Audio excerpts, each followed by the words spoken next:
નમસ્કાર મિત્રો, જય દ્વારકાધીશ, જય માં મોંગલ। ઘણા સમયથી મિત્રો આપણો યુટ્યુબમાં વિડીયો નથી આવ્યો, કારણ કે એનું એ હતું કે આપણે થોડાક લગ્નની સિઝનમાં અને લગ્નમાં પડી ગયા હતા। હવે સવારમાં વહેલા આપણે એક વ્લોગ બનાવી નાખીએ છીએ। આપણે જે શાક બકાલું કહેવાય છે એમાં આપણે શું કહેવાય, ગાજર, કોબી, ફ્લાવર, મૂળા, મરચાં, રીંગણી, વાલોર, ચોળી, આ બધું જ આપણે અત્યારે વીણવા આવ્યા છીએ આપણે। અને આપણે શાક બકાલું વીણી અને ઘરે લઈ જવાનું છે। તો હાલો આપણે વિડીયોમાં બનાવી રહીજો। નવા મિત્રો હોય આપણી ચેનલને સબસ્ક્રાઈબ કરી નાખજો, લાઇક કરજો અને શેર કરજો। અને પશુપાલન અને ખેતીવાડીના વિડીયો આપણી યુટ્યુબ ચેનલમાં આવતા જ રહેશે।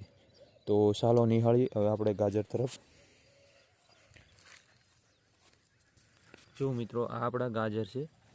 તો આ જે આપણે કહેવાય ને ફુલાવર છે એની ફરતા ફરતા રાઉન્ડમાં છે, તો એ ક્યાંય આપણે અહીંયા મૂકી દઈએ। ગાજર મિત્રો ખાવામાં બહુ પૌષ્ટિક અને શિયાળામાં ખાસ કરીને એમાં વિટામિન ભરપૂર હોય છે। જો આવા કંઈક ગાજર છે આપણે, તો આ ઉપાડીએ।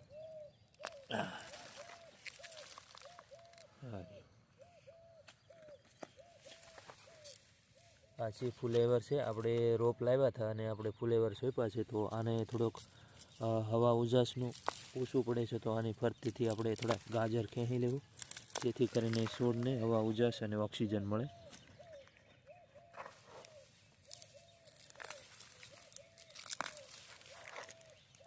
આ ફુલેવર છે, પણ મિત્રો કંઈક બિયારણમાં ફેર આવી ગયો એટલે આ સોટીની જેમ થઈ ગયું છે।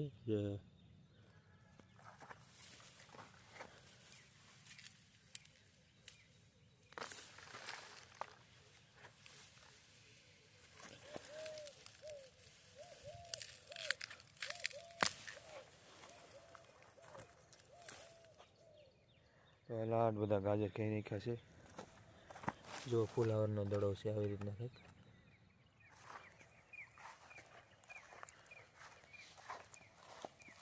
આ મિત્રો રાઈ છે અને આપણી ડુંગળી છે અને સામે શેરડી છે।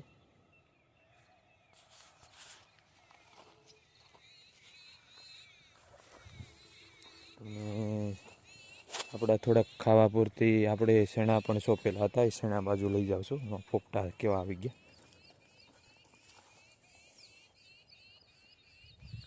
તો મિત્રો આ તલ ઉગી ગયા છે કમ્પ્લીટ। હવે આ આપણી જે ચણા છે, જો આવા કંઈક ચણા છે અને આવા કંઈક પોપટા પણ આવી ગયા છે।